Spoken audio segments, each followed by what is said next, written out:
So it explores the ability for political power to corrupt an individual's moral integrity. So instead of just saying to corrupt, does everyone see how if we ended the sentence where we were before at step 2, to corrupt what? I don't actually know what it's corrupting. Do you see how that's still quite vague? Whereas now, hopefully intuitively, it feels like that concept there is complete. It still felt incomplete in the middle one. Does everyone see that? So even at that second step where we said the ability for power to corrupt, maybe that's a nice start for like a short one-liner to begin the whole thing.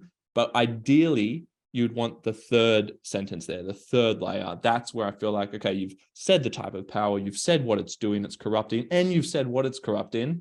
I feel satisfied with that level of sophistication because it is specific.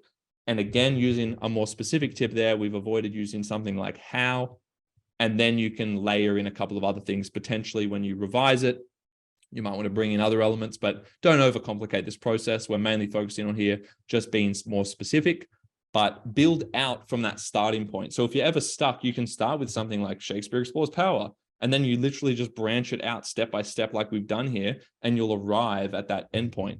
Sometimes if you try and get to that third step in the first go, you'll be overwhelmed and demoralized a little bit at times, right? You'll be like, oh, I don't know how to reproduce that. But actually, when I did that, it was just going through those steps.